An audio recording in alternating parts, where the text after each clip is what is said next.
Thank you, Sarah. What a pleasure to be here. What a great place to open this first ever ministerial on religious freedom. This has never been done before, Religious Freedom Ministerial. And I can think of no better place to open it than here, to remember that never again means never again. But it also means you've got to work against that. And you got to work against it each and every day. This is going to be an amazing week as we talk about religious freedom.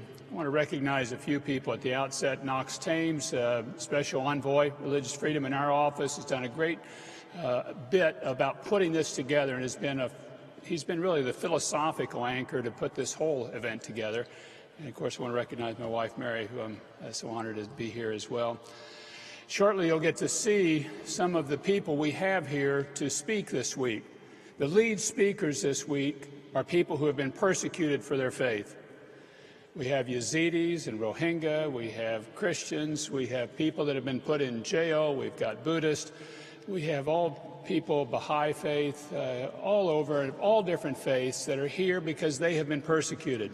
And we've asked them to come to tell the world their story and to say, this is what happened to me, this is what happened recently, this is what is happening in our world today, and it shouldn't happen.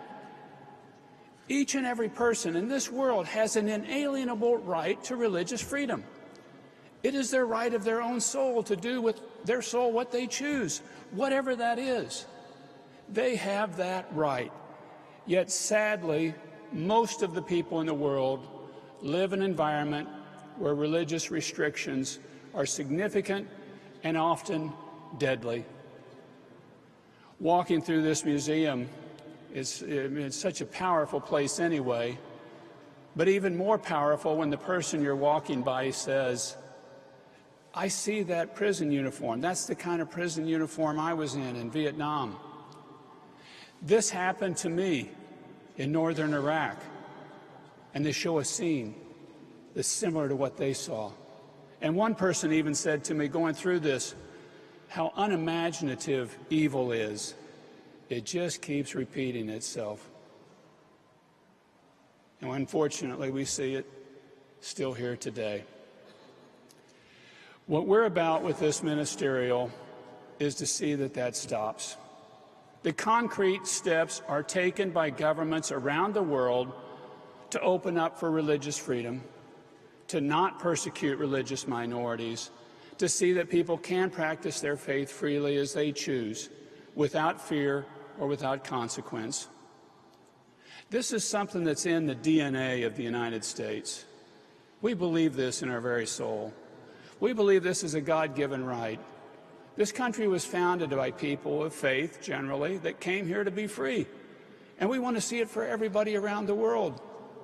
And most people have signed on to the UN 1948 Charter of Human Rights that declare religious freedom their right. Yet most people don't get to experience that. And I have already in this job been in way too many places where there's been persecution and death of people who are religious minorities.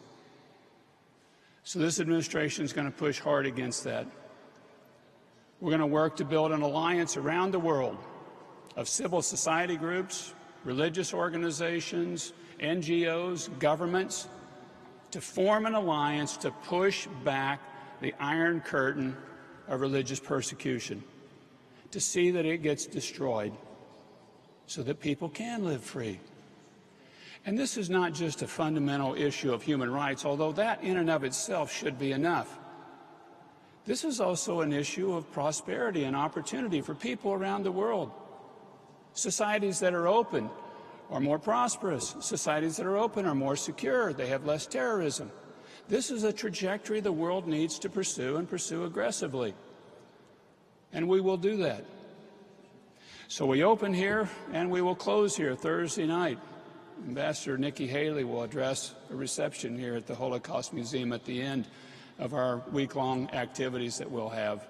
In between, you will see the faces of these individuals here speaking, telling their story, telling the world, this is what I experienced. This is what happened in my country.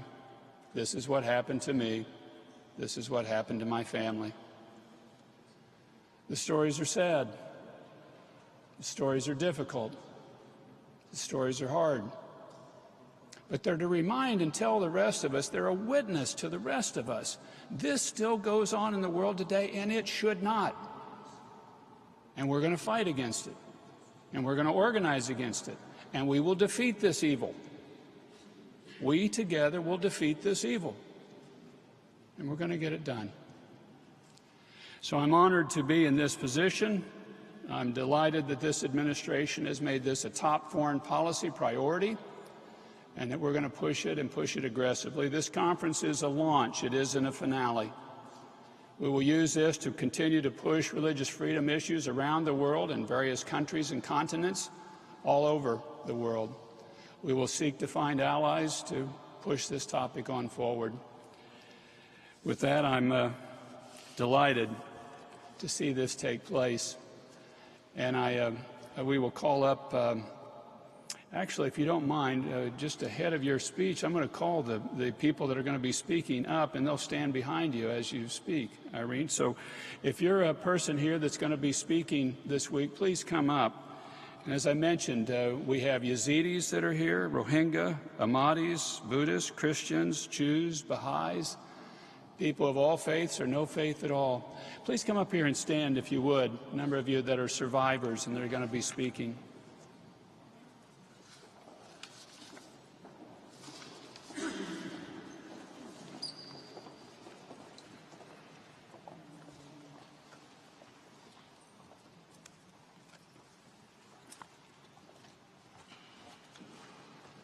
We'll be inviting, if the press wants to afterwards, to interview individuals that are here. What we will do is ahead of each session, we will have one or two of the survivors will speak, and then we'll go into a session to discuss a topic. But the idea is to remind each of the participants at each of the sessions, this is why we're doing this, is so that this does not happen again, so that this doesn't happen in this country, and that we're going to bind together. Now, these are people of all different faiths, or no faith at all.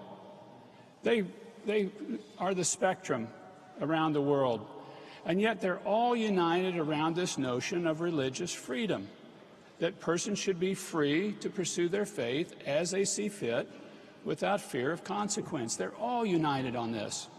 Weekly, I do a roundtable on religious freedom, and people from all spectrums come in, and we are united on this topic, and we will be. And with that, we will be highly successful. Irene is here that is a Holocaust survivor, and she was one that's in a picture here that we got to see as we were going through. She was 13 years old when she was taken from her family and put in a Nazi concentration camp. I've heard the stories of several survivors of the Nazi concentration camps. They never cease to just motivate and stir my heart about how horrible that is, how awful evil is, and how we just got to constantly fight and push back against it. Irene, would you please tell your story so we can start that off? This will be the first testimony of a survivor you will hear this week. You will hear many of the rest of them throughout the week. Irene Weiss. Thank you very much.